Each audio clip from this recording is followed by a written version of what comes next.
All right, good morning, ladies and gentlemen. Welcome to the Tuesday, December 19th Mississippi Advisory Commission meeting. This morning, I'm going to ask the General if he'd lead us in the Pledge of Allegiance.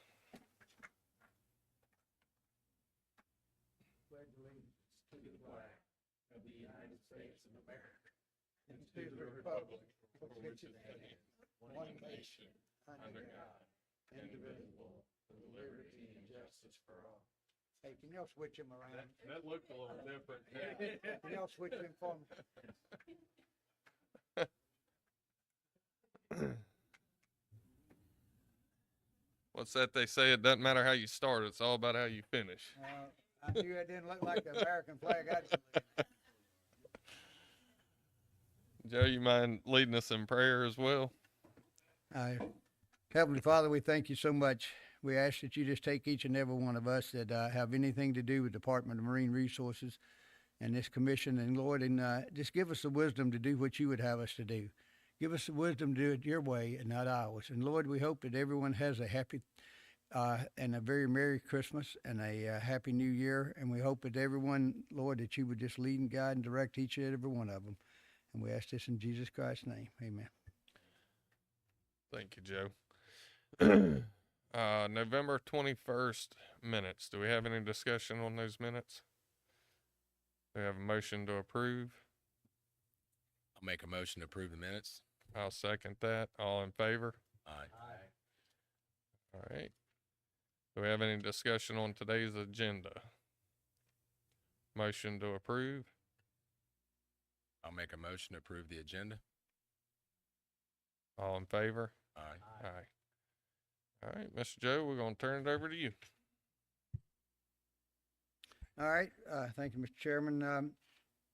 Before we start, we'll start out with the employment contracts. And I'm not going to try to read all of them for you, but you can see the names up there that were, we got 3 new hires and then several promotions there. If you can see those, anybody got any questions on any one of them?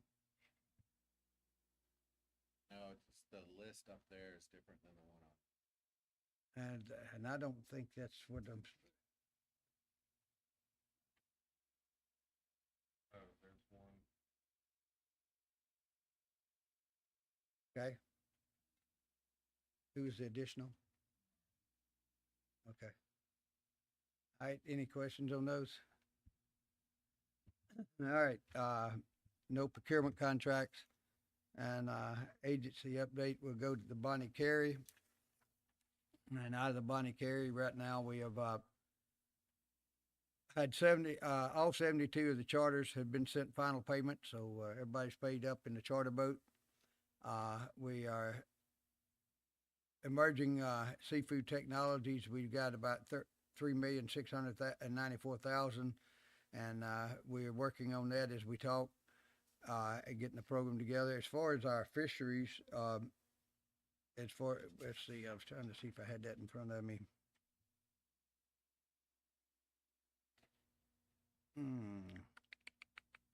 Oh, here we go. 27 of the 31 signed dealers agreements have been sent final payment, so that's been done. 217 of 288 signed commercial fishermen agreements sent to base payment, and 60 agreements are still in process, but I think that's been updated since that, because I know I signed at least 50 in the last 2 days. So I think we're pretty close on that. Additional commercial fishermen payments based on trip ticket losses in process, and hopefully we'll get that out sometime in January. Any questions on the Bonnie Carey? All right, legislative session starts January the 2nd. We'll have 4 months of it this year, so it doesn't end of May. So I don't think we'll see anything happening very important in the very first part of it, because they first have to start picking who's going to be chairman and what committees are going to be on and everything else. And so once we get through with that, we'll hopefully have a little bit of understanding. Our goal is to, we're not having a legislative update this year like we normally do in December, and for the pure reason, 2 things. Number one, I'm trying to get everything through the governor's office about what we want to do. And number 2 is I need to know who the chairmen are. so we can start meeting with them and talk to them about it. So hopefully what we'll plan on doing is sometime mid to late January, have a meeting in Jackson, and invite y'all if you'd like to come. And we'll sit down with them and either do a lunch or a dinner or something and go over our legislative, what we want to do. Any questions on that? All right,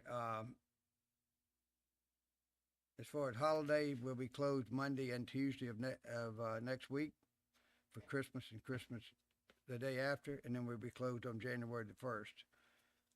The next commission meeting is scheduled for Tuesday, January the 16th at 9 a.m. Any problem with that? Good. All right, derelict vessels. I have a total of 129 derelict vessel cases have been reported. 83 have been removed, 46 are pending, and 5 are in court orders at this time. And also, we did receive, we're trying to just work out the details with GOMA, but about $1.5 million in federal money to be able to use for that. So hopefully we won't have to use as much state money. Any questions on any of those? All right, as far as anything else with the agency, I think we're moving along. We're in the comment period as far as the on bottom leases. And so if anybody has comments, they need to send them in, and then we'll go back and review that, and then we'll decide which way to go from that point. No contracts have been leased at this time. We're just basically looking at what people are asking for and where they're at. And then we have to go back somehow and be able to justify that they have the financial means to do this, and also that they have the experience, which was just questioned on the initial RFP. So we'll have to go back and look at those, and we'll look at it and see how we operate. But so if anybody has any comments or anything else, please send them in, because we'd like to see what they have to say about it. And hopefully we'll get something working by the first part of next year to be able to sit down and go over that. Any questions? If not, that's all I have, and I turn it over to agencies update prior meeting. There we go. Okay, at the November meeting, the commission recommended and the director approved the following. For the executive director to establish a crab closure in public waters for the purpose of conducting a derelict crab trap cleanup for 10 days in 2024. The closure area and dates will be based on stakeholder feedback. Then there was a motion to recommend notice of intent for regulatory changes to Chapter 8, Title 22, Part 9. And I know that went out, and that'll be discussed later in the program. And then we had a motion to recommend approval of the state saltwater finfish records for conventional tackle for Florida pompano, 5 pounds, 0.64 ounces for Stephenson Smith, and an Irish pompano, 5.9 ounces for Cecily O'Brien. And that is it. Thank you, Miss Sandy. Welcome. And I think that's everything we have as far as the director's report. All right. Thank you, Joe. Do any of our commissioners have anything to report today? All right. Quiet month. Next up, we're going to have Office Marine Patrol. We've got Captain Freeman filling in for Chief Wilkerson.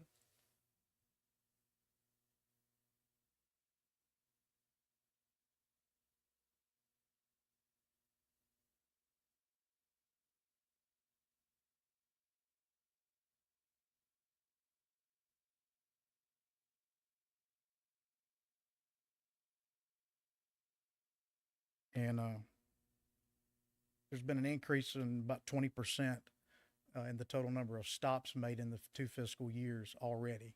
So I think if you have any questions about why the citation numbers are up, I'm not saying it's going to be a proportionate increase, but the number of stops are up, and you would expect the number of citations to be up as well. Yeah, I think I was the one that asked the question, and I apologize because I guess I hadn't really focused on it in previous meetings to see the trend. Yes, sir. But when we're saying FY 23 year to date, so the timetables are the same, right? Yes, sir. Okay, so for it's not 6 months versus 12 months. That's correct. Okay. Is there anything that you feel like we could be doing to help you better in this, or educating the public, or? That might be a discussion that's better held with Colonel Wilkerson. Okay. Yeah. Perfect. Well, if you'd let him know that we're willing to talk to him, and if there's support that you guys need or something we can be doing to help in that, because that's a pretty big increase. And I don't know what the difference is between 23 and 24, but it seems a little crazy. So, but thank you. Any other questions? Thank you. All right. Next up, we're gonna have Miss Leslie Brewer, Finance and Administration. Good morning, everybody. Present the financials for November 30, 2023. At the end of the month, state revenue was 4.2 million. Agency revenue was 19.1 million. State net income was 1.4 million, and agency net income is 5.3 million. Pretty normal month. After 5 months, we have 94.6% of the budget remaining for operations, and Tidelands is at 75%. Anybody have any questions? No, ma'am. Thank you. All right, Miss Charmaine. Good morning. The Mississippi Department of Marine Resources had 8 media mentions since the November MACMR meeting. News items included the dedication of Galat Island, Mississippi granting private leases for oyster reefs, and the upcoming closing of shrimp season in Mississippi waters. The Office of Marine Patrol took part in the Sea Santa celebration with the City of Long Beach on December 2nd, and Alicia Caron with the Shellfish Bureau hosted the virtual oyster harvester training class on December 12th with a total of 9 participants. We just also released our latest issue of Coastal Markers. I put that in the back, and we are expecting our delivery of calendars today. So those will be out on the coast by Friday. Those are hot items. Very hot item. I've been getting phone calls too. Lots of phone calls. So, but they will be out. We have all the teams ready to distribute them, so they'll be out by Friday. Thank you. All right, Marine Fisheries. Trevor.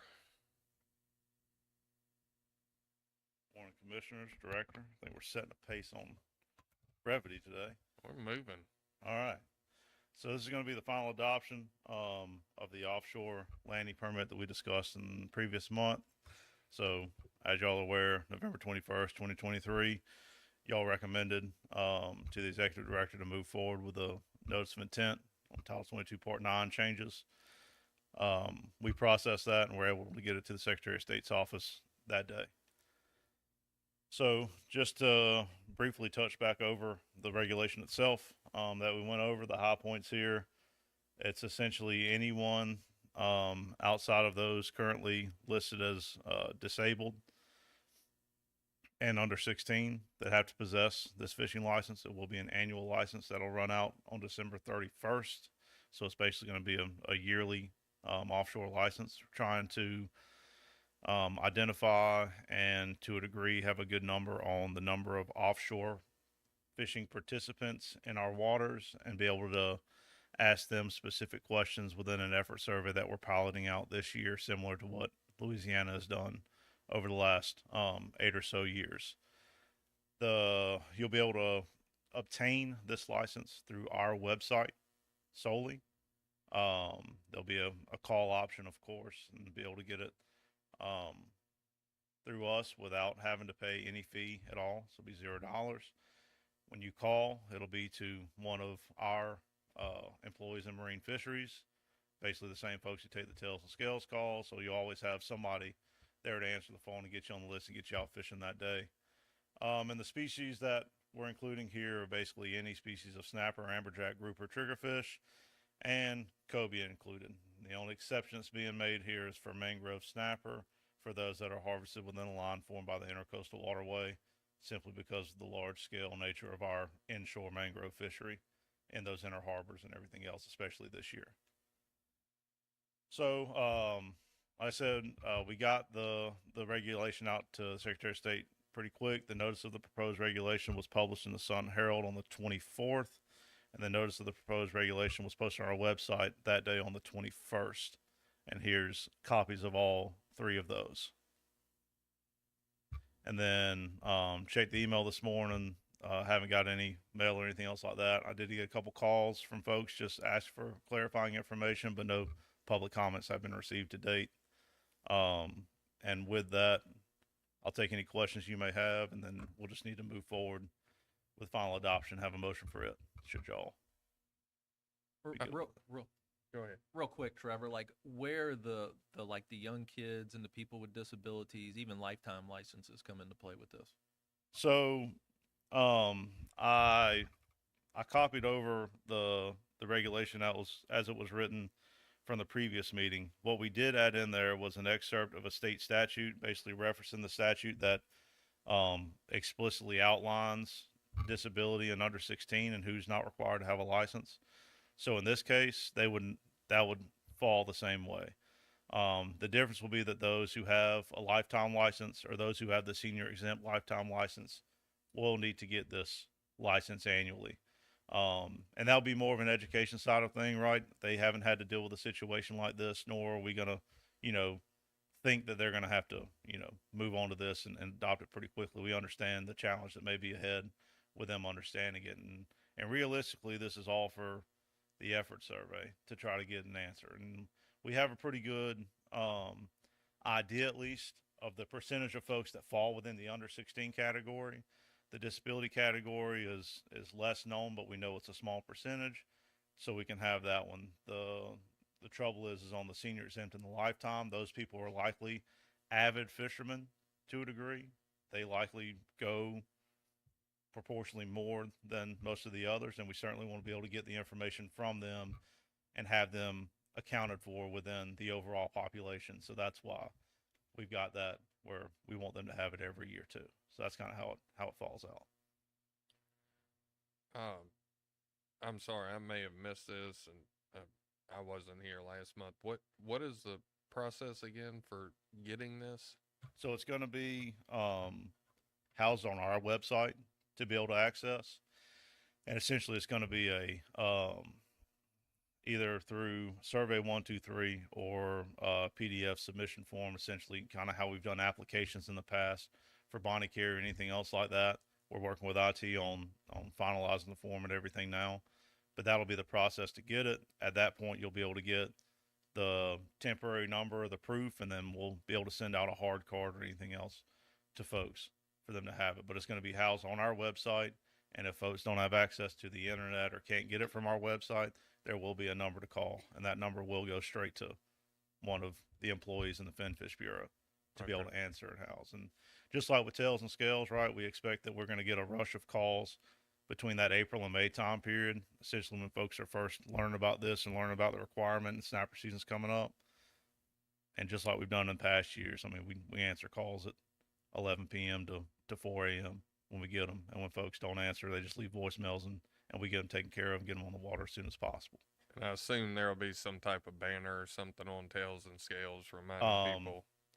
Yeah, we'll have banner, likely some front end. So if you remember logging onto the app in the last 2 or 3 years, there's updating your contact information, because if you want to receive text messages of your trip authorization number, all that kind of stuff, same kind of application will likely be here to remind anglers of what's going on and where they can go to get it. And there'll be a live link on the app itself to be able to select and get onto this to be able to get the permit as well. So that's kind of how we're trying to go down. And there'll be likely a fair amount of at least information that's going to the public on this and the effort survey itself, because there's going to be a lot of folks getting contacted here in the next 4 or 5 months for effort questions and everything else, including, any one of y'all on the commission who hold a recreational license. I mean, there's going to be a lot more contact this time with the effort survey. And just to be clear for people, this is in the fishermen's favor, because we've had such skewed numbers on that effort, which has translated into problems with our snapper quota. Yeah, and so the intent of this is to not be burdensome to any degree to the angler. It's our best step forward to try to gather more accurate recreational metrics, which not only, help us with the snapper side of things, right? We've got tails and scales, which provides us great information. But what this does is allow us to have more uniformity across the Gulf when it comes to Gulf-wide assessments on the federal level, but also at the same time be able to get better estimates for our inshore species like spotted sea trout, red drum, sheepshead, flounder, so that we have a better idea of how those fisheries are cycling year in and year out, and really get a better handle on what's going on the fishery independent side instead of having to rely so heavily on our the fishery independent side for most of our assessments and everything else. So we're really advancing the fishery dependent side with this one. So essentially, the folks, the fishermen that hold the reef permit will get the same type of survey call for, fish for what they've caught or if they fished, but it'll just be that group of people. So you're separated from the inshore. So instead of the mass of people that hold a license, it's just for these folks. So we've been going through the design stage of the effort survey over the last 2 months. And essentially what we're doing is separating out regions or sections for the anglers. So you've got coastal and non-coastal, which are split by the lower 2 counties here in a row. That's going to be coastal. Non-coastal is going to be up above. We've got out of state, which for us is usually around 10% across the board. And then you'll have these individuals who hold the offshore permit. And essentially their effort and everything else will be constrained to their population rather than be expanded across the entirety of the coastal, non-coastal, and out-of-state folks. So it really just isolates your groups to be able to make sure you're accounting for them in a more accurate manner, rather than taking what their activity is and spreading it across everybody. And one thing, we're going to treat this just like you said, like tails and scales. I mean, you got to walk a little bit before you can run with it. We will put it out. People will obviously, some are not going to know about it. Some won't get the message in time. They'll go fishing. If they're caught, if the Marine Patrol pulls them over, they will give them hey, this is what you need to do for the future. We'll do that for a year at least, and then work it out. But everything that they do, this is going to help the fishermen, because instead of having 80,000, we might have 18,000. I don't know. I'm just throwing a number out there. But when we survey off of that 18 compared to 80, then that's going to skew the numbers a lot more closer to where they're supposed to be and not out here in left field somewhere. Is that right, Trevor? Yeah, so it'll probably end up being around 10,000 individuals that are within this frame. So if you think about it, instead of having one amberjack that accounts for 300,000 pounds of harvest, we'll have one amberjack that is directly reflected on the individuals within that group. And so it won't blow up the numbers nearly as much. And that's kind of where this whole thing is getting to, is adopting LA Krill in its totality to try to really get down to a system that works for us in our state. And it's been proven in another state as well. And if Alabama moves alongside of there, we'll basically have over half of the Gulf states operating in a similar manner, which will allow for some consistency on the federal side and our federal species. And this is at no cost. Yeah, and I think that's the key to this thing is education to the people that are going to have to get it, and letting them know this is beneficial to you. I know you and I have had talks about this as well as others. A lot of times these guys can't see the forest for the trees because they think we're just being more obtrusive and we're wanting something else from them. But this is all for our benefit in the long run. We've never been in the business of trying to create overly burdensome regulations or anything else like that. We've always been more of keeping it simple and trying to do it the right way the first time. And this is just an example of that. We're getting the opportunity to move forward with a program on the state side, be able to direct a little bit more rather than, having to follow federal program guidelines. And this is the step we think that's going to relieve a little bit of burden on anglers and allow us to get the information that we need without having to be overly intrusive or asking them just a ton of questions all the time or mandating any hell in, hell out, anything else like that. I think this is the optimal solution for the time that we're in. In the time frame of this data, is it going to be a year, 2 years before you think it could be implemented? Generally we try to give it at least 3 when it comes to this kind of stuff. Now, when it comes to calibration and timeline for assessments and everything else, you're talking about what will likely have to be an expedited one. We're trying to push for not moving forward so hastily with federal assessments and and coming up with new catch advice for a lot of these federal species, because it's just not, it's not ending well for anybody in the fishery across the board, recreational, commercial, any stakeholder whatsoever. But in all likelihood, it's a multi-year process. There'll be some side by side that occurs, whether it's a year or more, anything else like that. That'll have to be a discussion with all the groups that are in play. But we'll start using the estimates as soon as we possibly can on the state side to gather better information. The federal side is where the rubber meets the road when it comes to the CDR process and assessments and species that are under a lot heavier management regimes and everything else. That's kind of where the process gets a little tough.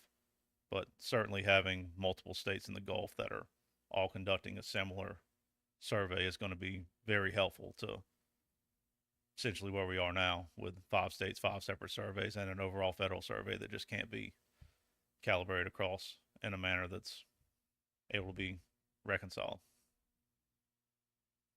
Okay. No more questions? I like it. Do we have a motion to approve? I'll make the motion. I'll second that. All in favor? Aye. Thank you, Trevor. All right, let's see. No more state records this month? I missed out on that one. Deer hunt. Yeah, well, I like that time in the woods with my kids. That's important to me. All right, do we have any other business? No public comments? Almost record time. Do we have a motion to adjourn? I'll make a motion to adjourn. I'll second that one too. All in favor? Aye. Everyone have a Merry Christmas.